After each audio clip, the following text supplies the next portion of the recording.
Hey everyone, Peter Roasters from Capcom here to break down how the controls and combat work in Marvel vs. Capcom Infinite. So before you jump into this all-new, exciting adventure featuring your favorite heroes, take a few minutes to familiarize yourself with the examples in this video, and you'll be kicking butt in no time. Before I hop into the mechanics of the game, I wanted to take a few seconds to show off the controller display. This display covers the basic movements and attack buttons. Pay special attention to the location of the active switch button and the infinity stone button, as those are essential to fully enjoy the battle system. We've worked hard to ensure Marvel vs. Capcom Infinite is the most accessible entry into the series. Besides intuitive mechanics, which I'll get to shortly, we've added simplified commands for a basic combo and for hyper combos.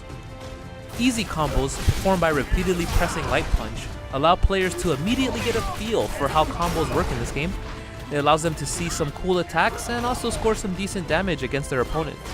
If you want to do a more complex combo, however, you'll have to experiment by pressing the attack buttons in different sequences. Easy hyper combos, performed by pressing heavy punch and heavy kick together, allow for a dramatic, damaging combo that takes one hyper gauge. Although easy to perform, the simple hyper combo command only gives you access to one of your character's many hyper combos. Be sure to check out the command list for other hyper combos to try out. Special attacks are unique attacks per character that really exemplify their strengths.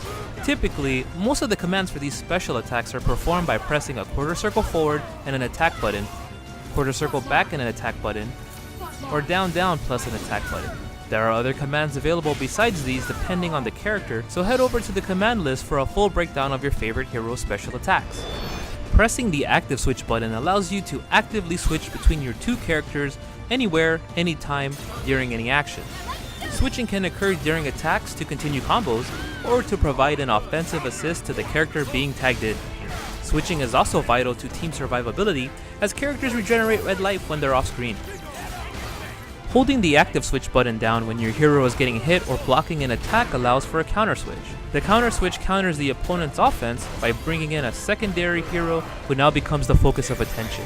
Use the counter switch to disrupt the opponent's combos or to create space between characters. Do note, however, that this takes 2 hyper gauge levels to perform. The Infinity Stones add a new strategic layer to each team by modifying their dynamics.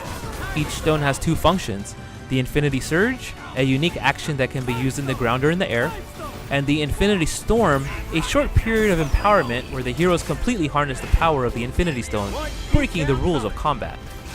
For example, when a player has the Reality Stone selected, they can now use the Infinity Surge to create homing projectiles out of thin air, whereas the Infinity Storm provides a temporary control of elements. Alright guys, I know that may have seemed like a lot to take in, but honestly, once you hop into the adventure, all of this will feel like second nature.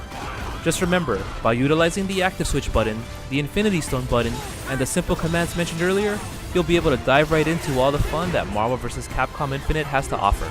Be sure to try to demo out a few times to really get the hang of the combat system, and don't forget to pre-order when you finish. I can't wait to see how advanced you all will be when this game releases on September 19th. See you then!